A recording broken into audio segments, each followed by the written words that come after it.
Si tuviéramos que elegir una sola obra arquitectónica como la más grandiosa y enigmática de la humanidad, la Gran Pirámide de Giza sería una candidata excepcional. También hay que mencionar a la Esfinge. Las pirámides monumentales de Egipto son un tema favorito de las películas, los relatos de aventuras e incluso de las historias de terror. Se afirma que la Gran Pirámide de Giza fue construida al menos hace 12.000 años, en una época en la que todavía no existía la civilización egipcia tal como la conocemos. Es muy posible que sea la obra de una civilización prehistórica anterior.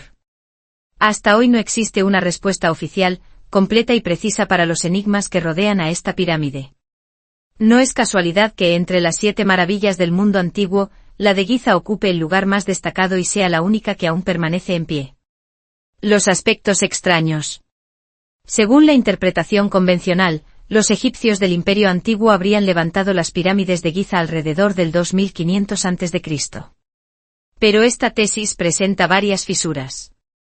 En primer lugar, según los cálculos de los investigadores, los egipcios tuvieron que utilizar unos 2,4 millones de bloques de piedra, con un peso medio de entre 2 y 4 toneladas cada uno, y algunos bloques que llegarían hasta las 15 toneladas, en medio de un mar de arena.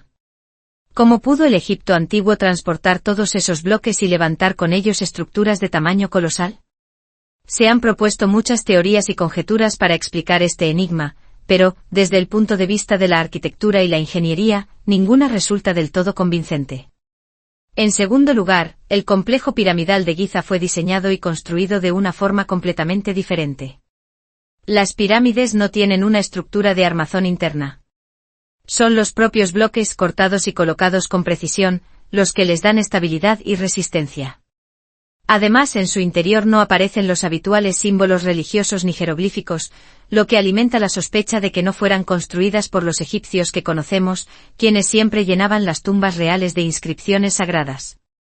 A simple vista, uno diría que la pirámide tiene 4 caras, pero en realidad tiene 8. Desde la base hasta la cúspide hay una ligera depresión, de aproximadamente entre 0,5 y 1 grado, que divide cada cara en 2. Así se genera una superficie piramidal muy particular, con 8 caras bien definidas. Se trata de una técnica que incluso hoy, con nuestra tecnología, nos costaría mucho reproducir. En tercer lugar, la ubicación del conjunto de Giza es extraordinaria. Se encuentra prácticamente en el punto de intersección de la longitud y la latitud máximas del planeta. En otras palabras, la Gran Pirámide se levanta casi en el centro geométrico de las masas continentales de la Tierra.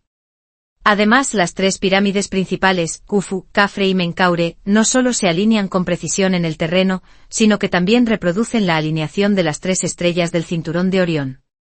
Los astrónomos han demostrado, además, que el complejo de Giza apunta con enorme exactitud hacia el verdadero norte geográfico. A pesar de haber sido levantada hace miles de años, sigue siendo la construcción mejor orientada hacia el norte de todo el planeta.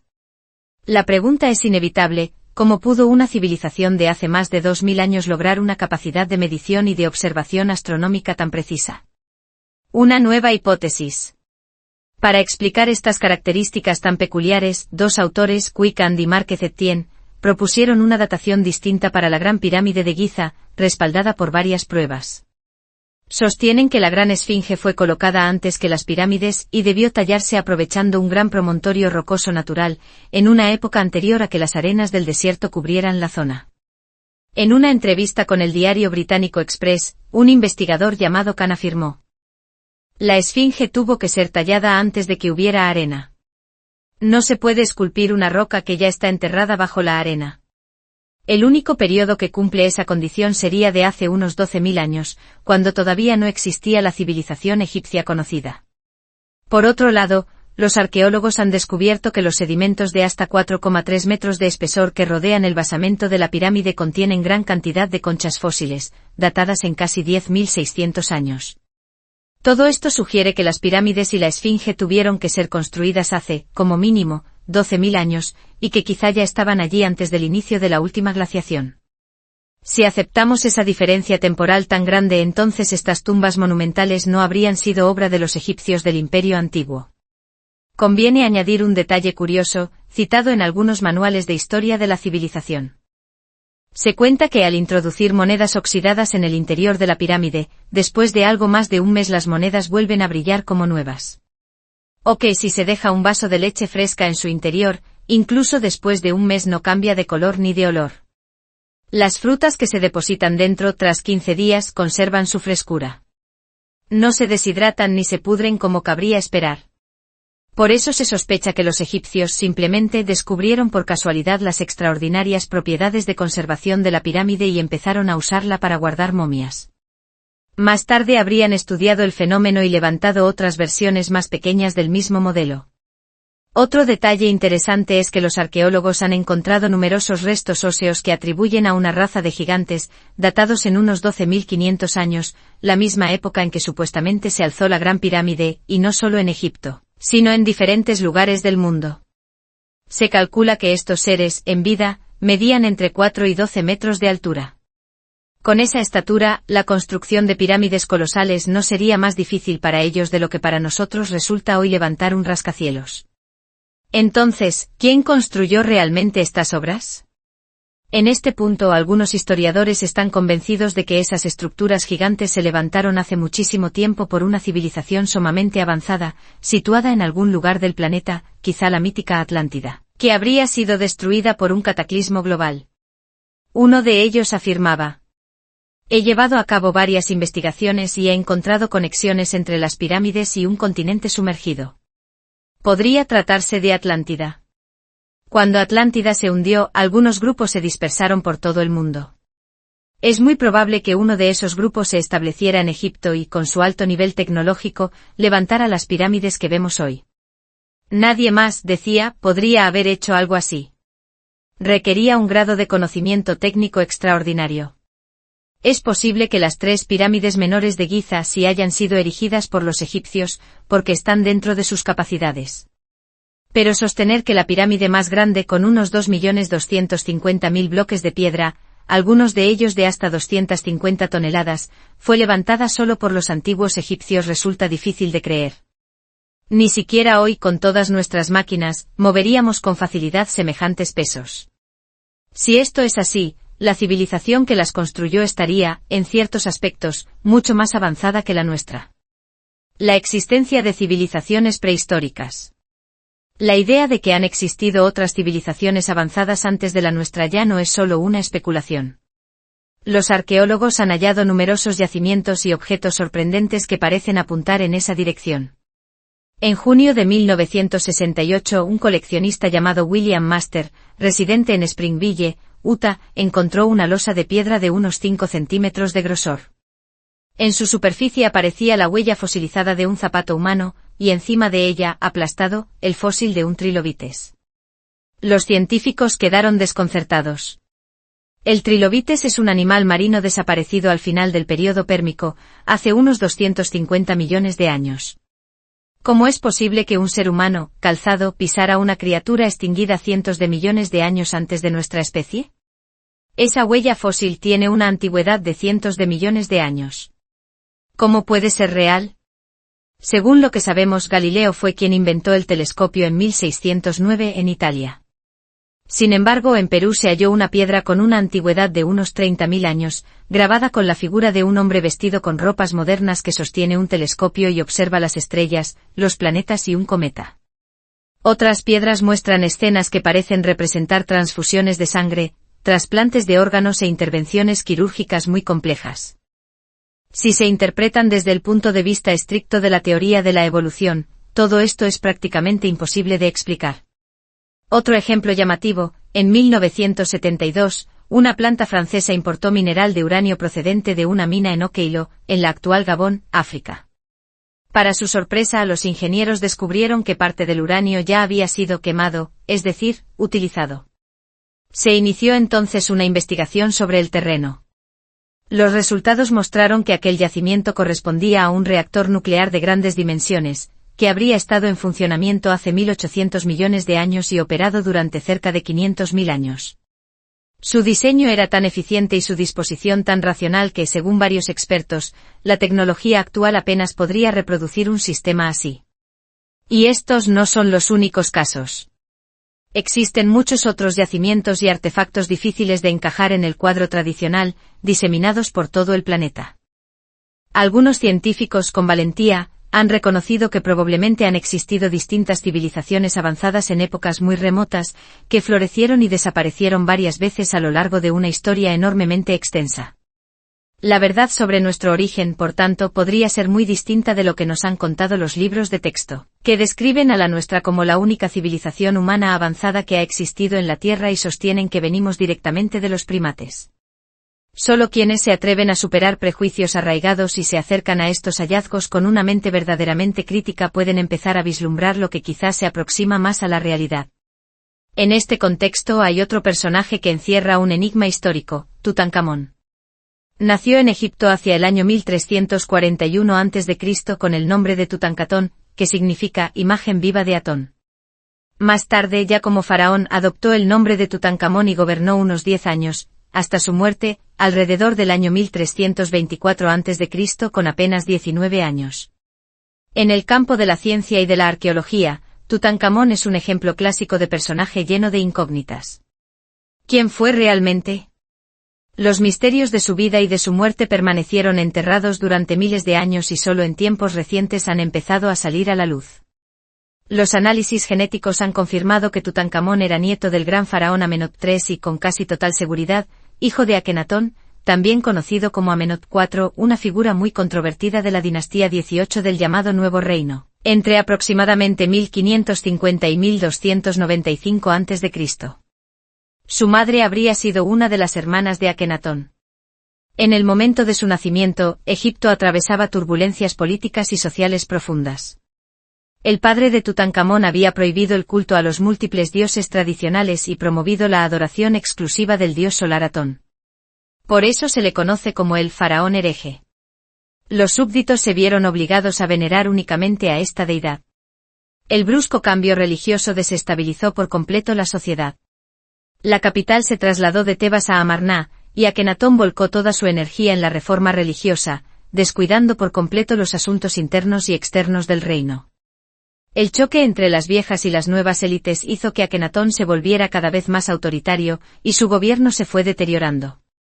Tras 17 años en el trono, su poder se debilitó. Algunos estudiosos sostienen que fue obligado a abdicar y que murió poco después. Tutankamón, con solo 9 años, heredó el título de faraón. Ese mismo año se casó con Ankesenamón, su hermanastra, hija de Akenatón y de la reina Nefertiti. Se sabe que la pareja tuvo 2 hijas, pero ambas murieron antes de nacer.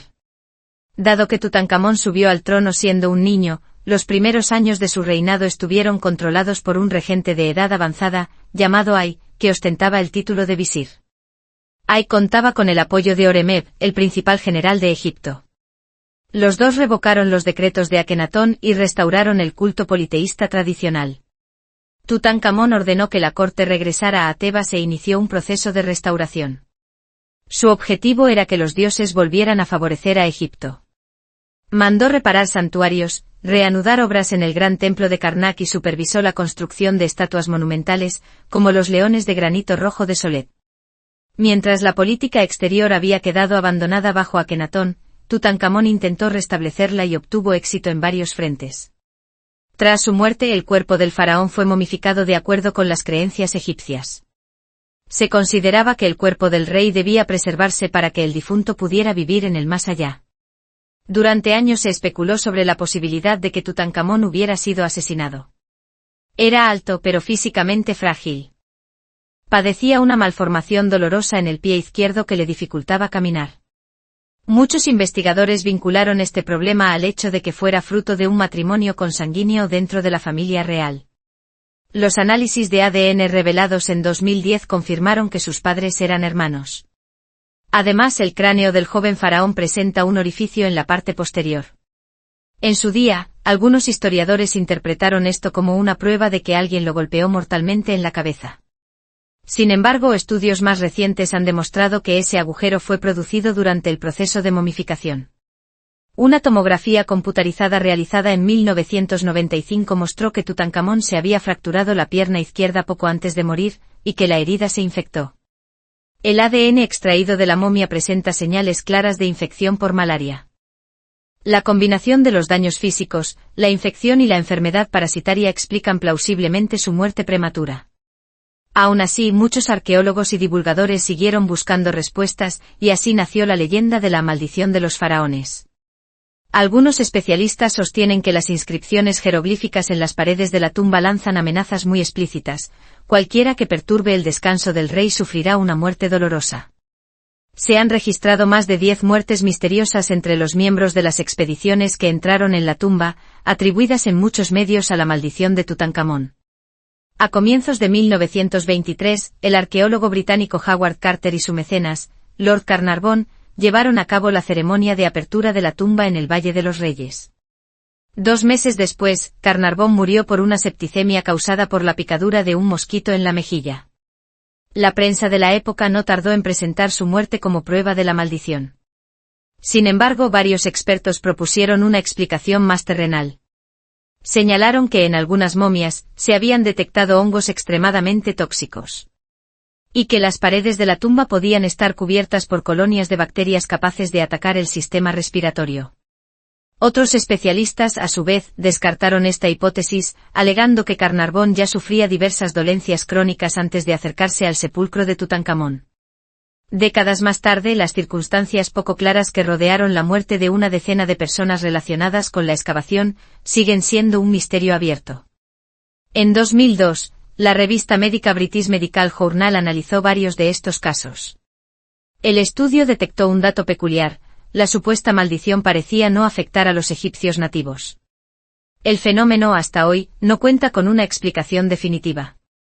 Durante las excavaciones, Carter descubrió 2 puñales cuidadosamente envueltos dentro de los vendajes de la momia. Uno tenía la hoja de oro. El otro, de hierro, también llevaba una vaina de oro. De los 2, el puñal de hierro es el más valioso. En tiempos de Tutankamón, el hierro era un metal muy raro y preciado. Los egipcios lo llamaban hierro del cielo, porque procedía en su mayor parte de meteoritos. Otros objetos de hierro hallados en la tumba incluyen 16 pequeñas hojas de cuchillo, un pequeño reposacabezas y un amuleto. Dado su tamaño reducido y el hecho de que no parecen formar parte de una producción masiva, se cree que fueron fabricados por artesanos locales muy especializados. Sin embargo, el segundo puñal posee una calidad y una finura excepcionales. Algunos investigadores sostienen que no fue obra de un artesano egipcio, sino un regalo procedente de otra región. Los documentos de la corte señalan que un rey extranjero entregó un arma de hierro como obsequio antes del nacimiento de Tutankamón. El puñal fue colocado en un lugar prominente entre los ajuares funerarios, y hay quien cree que pudo haberse usado en los rituales de momificación del joven faraón. Más tarde, cuando los expertos estudiaron la máscara funeraria de oro de Tutankamón, se encontraron con el rostro idealizado de un muchacho de rasgos armoniosos, mandíbula firme, labios llenos, pómulos altos y cejas majestuosas. Sin embargo, según un reportaje del diario británico Daily Mail, la reconstrucción tridimensional de su rostro reveló una realidad muy distinta. La momia fue sometida a una autopsia virtual con escáneres de alta resolución, análisis genéticos y más de 2000 cortes digitales.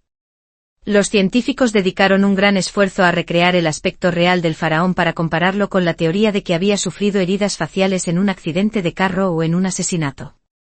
La investigación concluyó que Tutankamón nació con varias malformaciones y que su estado físico le impedía incluso participar en carreras de carros. Los estudios mostraron que el joven rey era enfermizo. Tenía la cadera deformada y la columna desviada. Sufría crisis epilépticas. Padecía malaria recurrente. Y necesitaba bastones para caminar debido a las lesiones en la pierna. Todo indica que le habría sido imposible permanecer de pie sobre un carro a gran velocidad. Una vez más, la causa profunda parece estar en la consanguinidad de sus progenitores. La tumba de Tutankamón se encuentra en el Valle de los Reyes. Se piensa que debido a su muerte inesperada, el entierro tuvo que organizarse con prisas y se recurrió a una tumba relativamente pequeña, que quizás se había preparado para un noble de rango inferior. 70 días después del fallecimiento, la momia fue depositada en su interior y el sepulcro quedó sellado. Durante siglos, no hubo documentos que mencionaran al joven faraón. Prácticamente cayó en el olvido. Incluso la ubicación exacta de su tumba se perdió. Solo cuando Carter la redescubrió en 1922, se supo que había permanecido cerrada durante más de 3200 años. El tesoro hallado en su interior, destinado a acompañar al rey en el más allá, proporcionó una cantidad de información sin precedentes sobre la vida de la realeza en el Egipto antiguo. Desde entonces Tutankamón se ha convertido en el faraón más famoso del mundo. Los objetos de su tumba han recorrido museos de todo el planeta en exposiciones espectaculares, como la célebre Tesoros de Tutankamón, que viajó por varios países entre 1972 y 1979. Hoy, la momia del joven rey se expone en su propia tumba, catalogada como KV62. Los ataúdes originales han sido sustituidos por una urna de cristal especialmente diseñada. Y pese al paso de milenios, los enigmas que rodean la figura de Tutankamón siguen fascinando a investigadores y público por igual. Si volvemos a las pirámides, la pregunta persiste: ¿quién las construyó realmente?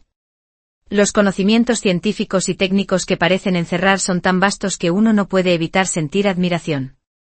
Sin embargo, acercarse a ellas y estudiarlas a fondo no es tarea sencilla. Numerosos investigadores, movidos por la curiosidad o por el deseo de apropiarse de los tesoros que custodian, han pagado un precio muy alto, desafiando lo que algunos consideran leyes tácitas impuestas por fuerzas ocultas.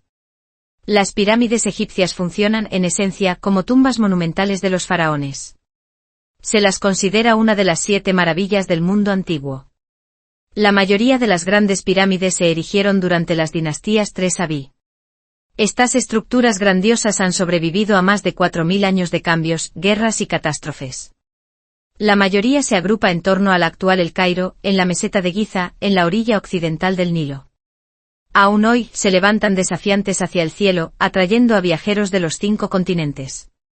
A lo largo de esos 4 milenios, las pirámides han alimentado un halo continuo de misterio. Uno de los aspectos más inquietantes son las supuestas fórmulas mágicas grabadas en algunas estelas funerarias, que amenazan con la muerte a quien perturbe el descanso del faraón. Esas frases, casi míticas, se interpretan como advertencias contra la codicia de quienes, en épocas posteriores, intentaron profanar las tumbas para hacerse con sus riquezas. Lo extraño es que durante varios siglos, quienes se han atrevido a penetrar en estas cámaras subterráneas, saqueadores, aventureros, arqueólogos, técnicos, parecen haber sufrido consecuencias trágicas. Si no murieron de inmediato, a menudo desarrollaron enfermedades extrañas, difíciles de tratar, y fallecieron tras un periodo de gran sufrimiento. En noviembre de 1922, Howard Carter, tras años de búsqueda, descubrió y abrió la tumba de Tutankamón. El sepulcro se hallaba en el Valle de los Reyes. Dentro encontraron más de 5000 piezas, joyas, objetos de oro, vestidos, armas, herramientas, alimentos, utensilios domésticos. El hallazgo conmocionó al mundo entero. El 18 de febrero del año siguiente, cuando las excavaciones estaban en pleno apogeo, Lord Carnarvon, quien había financiado gran parte del proyecto, se adentró de nuevo en la tumba. Poco después cayó gravemente enfermo y murió. Su hermana escribió más tarde en sus memorias, que en los días previos a su muerte él deliraba con fiebre alta y repetía: «He oído su respiración. Tengo que ir con él». Poco tiempo antes, otro científico del equipo había empujado y derribado un muro de piedra en uno de los pasadizos de acceso. Poco después también falleció, víctima de una enfermedad extraña que recordaba a una psicosis aguda. El médico que realizó las radiografías iniciales de la momia murió no mucho después, tras un deterioro progresivo de su salud. En los 2 años siguientes a la apertura de la tumba, se contabilizaron hasta 22 muertes misteriosas entre las personas relacionadas con la excavación. La idea de que los faraones podían matar desde la tumba se propagó rápidamente. Las inscripciones de la tumba de Tutankamón alimentaron aún más el miedo. En 1924, un biólogo egipcio con nacionalidad británica, llamado Labiba Bachi, mencionado en el texto original con otro nombre dudoso, organizó una visita a la tumba con varias personas curiosas. A su regreso se suicidó ahorcándose. Antes de morir, se mordió el dedo y escribió con su propia sangre una nota en la que afirmaba que su muerte se debía a la maldición de la tumba y que se arrepentía de haberla profanado. Decía que llevaba ese remordimiento con él ante Dios. Aún más desconcertante fue el caso del director del Museo de El Cairo, Amin Mar. Él había declarado en público que no creía en las maldiciones. Decía cosas como: «He pasado mi vida rodeado de momias, y soy egipcio. Sigo vivo y perfectamente sano como pueden ver. Sin embargo, menos de 4 semanas después de esa declaración, enfermó de forma repentina y murió. No había cumplido aún los 50. Ese mismo día, horas antes de fallecer, se le vio aparentemente bien, supervisando el embalaje de un lote de objetos valiosos. Todas esas piezas procedían de la tumba de Tutankamón. Todo ello añadió nuevas capas de oscuridad a la leyenda. Los tesoros de las tumbas, que fascinaban por su belleza, también inspiraban miedo. Al mismo tiempo, no faltaron quienes quisieron poner la maldición a prueba, movidos por la curiosidad o el desafío. De algún modo parecía que ese riesgo formaba parte del deseo original de los faraones, proteger sus tumbas frente a intrusos. Con el tiempo se buscaron explicaciones científicas. Algunos expertos observaron que las paredes y los techos de ciertos pasadizos estaban cubiertos por una fina película de polvo rosado, verdoso y gris, que podría estar compuesta por esporas y sustancias tóxicas. Se habló de radiación, de gases letales, de insectos venenosos, de toxinas elaboradas deliberadamente por una civilización muy avanzada que habría encontrado formas de defender las tumbas de los reyes. A partir de los años 60, varios científicos intentaron abordar el tema desde la biología. Un grupo de investigadores de la Universidad Kyo, en Japón, dirigido por un profesor de biología y medicina, analizó muestras tomadas de quienes habían visitado las tumbas. Llegaron a la conclusión de que en todos ellos, se encontraban rastros de microorganismos muy agresivos. El contagio de esos patógenos podía provocar graves infecciones respiratorias y, en casos extremos, la muerte por asfixia. La gran pregunta era, ¿cómo podían esos microorganismos sobrevivir durante casi 4000 años en un ambiente tan cerrado? ¿Cómo era posible que siguieran activos dentro de las momias? Nadie ha dado todavía una respuesta completamente satisfactoria. En 1983, una médica francesa llamada Friso, tras años de estudio, llegó a otra conclusión. Según ella, muchas de las muertes se debían a reacciones alérgicas extremas frente a bacterias y hongos acumulados en las tumbas. Tomó nota de numerosos síntomas en visitantes y excavadores. Explicó que cuando los faraones morían, se enterraban con enormes cantidades de joyas y ropas, pero también con frutas, verduras y alimentos. Con el paso de los siglos, toda esa materia orgánica se descomponía y generaba cepas de microorganismos invisibles a simple vista. Estos colonizaban los muros y el aire de los pasadizos. Cualquiera que entrase y aspirase ese aire podía desarrollar infecciones graves.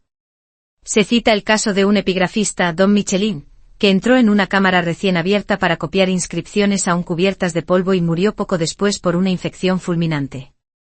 Hasta ahora muchos consideran esta explicación una de las más razonables. Sin embargo, el enigma de las supuestas maldiciones no se ha resuelto del todo. Se han planteado nuevas ideas en torno a lo que algunos llaman la energía de las pirámides. Hay quienes creen que la forma y la disposición interna de los pasillos y cámaras generan y concentran tipos de radiación y campos electromagnéticos capaces de afectar al organismo. En ese sentido, las pirámides tendrían propiedades físicas muy particulares, de las que apenas empezamos a tener indicios. Entonces, ¿qué parte de todo esto es cierta? ¿Dónde termina la ciencia y empieza el mito? Cada investigador propone su lectura. Desvelar por completo los secretos de esas inscripciones y de los efectos de la pirámide no parece una tarea sencilla, al menos por ahora. Humanidad y pirámides. A lo largo del tiempo se han escrito incontables páginas sobre la Gran Pirámide de Giza. Es un símbolo de la antigüedad, un lugar cargado de misterios aún sin resolver. Se cuenta que incluso hoy, una sola noche en la cámara del rey basta para trastornar la mente de un hombre, por muy valiente que sea. Eso es precisamente lo que se dice que le ocurrió a Napoleón. En 1798, cuando Egipto era todavía un territorio bajo influencia británica, Napoleón llevó a cabo una campaña militar en la región. Su objetivo era extender su poder hacia el este de África. Como muchos otros antes que él, quedó fascinado por las pirámides y la larga historia del país. Era un hombre profundamente curioso ante lo desconocido, y antes de su llegada ya había impulsado la creación de un instituto de estudios egipcios, con investigadores y especialistas encargados de combinar la exploración militar con la investigación arqueológica. Durante la campaña, Napoleón decidió realizar su propio experimento. Llevó consigo ingenieros, topógrafos, astrónomos y arqueólogos para estudiar el monumento. Sus equipos midieron cuidadosamente la pirámide y compilaron una gran cantidad de datos. Entre los hallazgos más importantes estuvo la famosa piedra de Rosetta, descubierta en 1799, que más tarde sería clave para descifrar los jeroglíficos. Cuando llegó a Giza, el general quiso vivir la experiencia de pasar una noche en la cámara del rey, la sala central de la Gran Pirámide, de la que tanto había oído hablar. Pidió que lo encerraran en ella, completamente solo, hasta el amanecer. A la mañana siguiente salió con el rostro pálido y una expresión sombría. Según los testigos, parecía profundamente perturbado. Su ayudante le preguntó qué había ocurrido dentro. Napoleón se negó a dar detalles y solo dijo que no quería volver a hablar del tema. Pasaron los años. Ya en su lecho de muerte, un amigo íntimo le preguntó de nuevo qué había vivido aquella noche en la pirámide. Durante un instante pareció dispuesto a contarlo, pero finalmente negó con la cabeza. No, es imposible. Nunca me creerías. Y se llevó el secreto a la tumba. Desde entonces han circulado todo tipo de teorías. Algunos creen que Napoleón vio una visión de su propio destino, de sus victorias y derrotas, dentro de la cámara del rey. Otros piensan que sufrió una fuerte alucinación o una experiencia cercana a la muerte. Sea como fuere, no fue el único en relatar vivencias extrañas entre aquellos muros. En 1930, un periodista británico llamado Paul Brunton también pasó una noche en la cámara del rey. Más tarde contó su experiencia en un libro muy conocido, titulado en español algo así como En busca de lo oculto en Egipto. La cámara del rey está construida íntegramente en granito. Esa noche Brunton se sentó sobre un bloque de piedra y encendió una pequeña vela. La oscuridad se cerró a su alrededor. Solo la tenue llama rompía las sombras. El silencio era absoluto. En ese ambiente, según relató, empezó a ver formas nebulosas como apariciones, moviéndose a su alrededor. Sintió miedo, pero decidió quedarse. Las figuras se desvanecieron. Entonces una sensación distinta recorrió su cuerpo. Estaba completamente paralizado, incapaz de moverse. En ese momento surgieron varios personajes ataviados con vestiduras rituales, parecidos a antiguos sacerdotes. Lo condujeron a una cámara oculta, a la que llamó Salón de Enseñanza. Allí tuvo la sensación de abandonar su cuerpo físico y entrar en otro plano de existencia. Describió la experiencia como una salida consciente del alma. Contó que veía su cuerpo tendido en el suelo de la cámara del rey, mientras una especie de hilo plateado lo unía a su forma espiritual, suspendida en el aire. Esos guías le hablaron de la Gran Pirámide.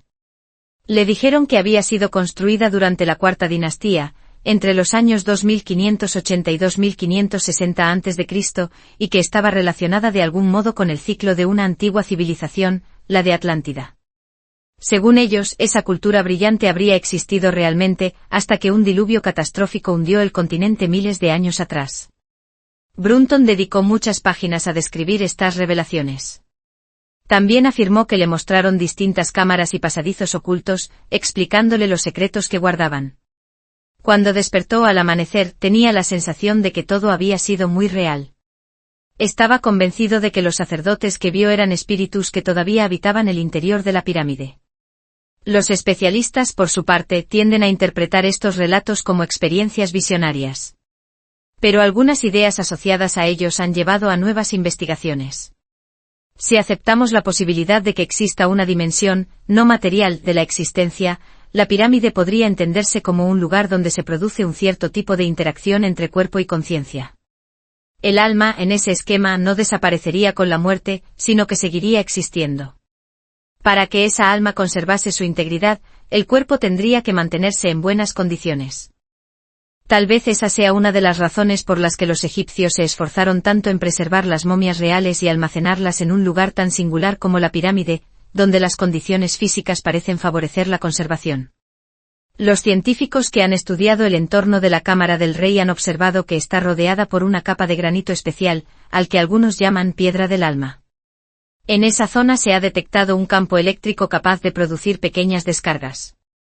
Además, un ingeniero que colaboró con la NASA, llamado Lich Hoaquin, cuyo nombre aparecía mal escrito en el original, descubrió indicios de radiación procedente de una cámara situada detrás de la cámara del rey. Este dato podría ayudar a explicar algunos de los fenómenos extraños descritos por visitantes y místicos. Los análisis de la radiación sugieren que la parte superior de la pirámide es aproximadamente 1000 años más antigua que la inferior. Esto ha dado pie a nuevas especulaciones. Algunos han sugerido que la sección superior fue construida primero, quizá en otro lugar, y luego colocada sobre una estructura posterior mediante algún tipo de técnica que todavía desconocemos. Por el momento todo esto sigue en el terreno de las hipótesis. Las causas de los fenómenos reportados dentro de la pirámide no han sido aclaradas. El monumento continúa siendo una fuente inagotable de preguntas.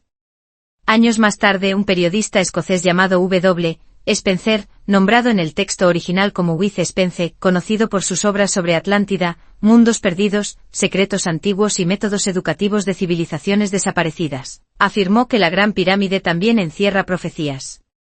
Según él, muchos acontecimientos cruciales de la historia humana estarían codificados en las medidas y proporciones de la pirámide, en la longitud de sus aristas, en su perímetro, en las diagonales y en la forma de los pasillos interiores.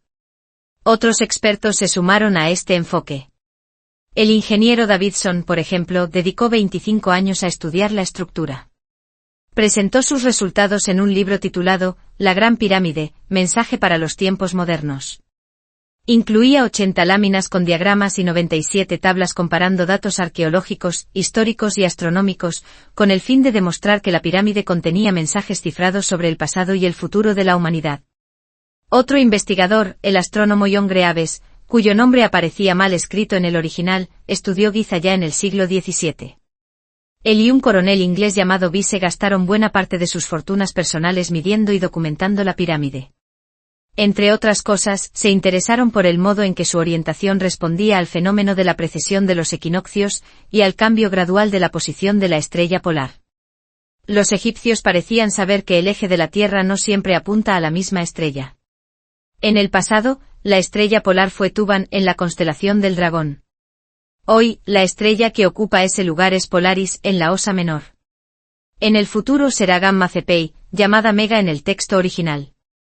Se ha dicho que en fechas concretas, si se traza una línea recta desde la entrada de la pirámide hacia el cielo durante el equinoccio de primavera, alrededor del 22 al 25 de marzo, esa línea apunta directamente a la estrella polar correspondiente en 3 épocas diferentes, alrededor del 4000 a.C., del año 2000 de nuestra era y del año 10.000 en el futuro. En todos esos casos, la pirámide señalaría hacia el centro de fuerza del sistema, el punto hacia el que se dirigirían las almas al final de su ciclo evolutivo en el sistema solar. Si estas correlaciones son correctas, podrían relacionarse con la idea de que en la pirámide hay una dimensión espiritual, un lugar de tránsito o de conexión entre el mundo físico y otros planos. No hay consenso al respecto. Pero los números y las alineaciones siguen ahí, estimulando la imaginación. La pregunta final sigue abierta. ¿Tiene la Gran Pirámide una función más profunda de lo que pensamos? ¿Es solo una tumba gigantesca, un observatorio astronómico, una máquina simbólica, o algo más? Sea cual sea la respuesta, está claro que Giza continúa desafiando nuestra comprensión. Y mientras tanto, nosotros seguimos observando, midiendo, discutiendo y compartiendo teorías, igual que ahora, en este relato. Gracias por acompañar a R404 en este viaje por los misterios de las pirámides y de las civilizaciones desaparecidas.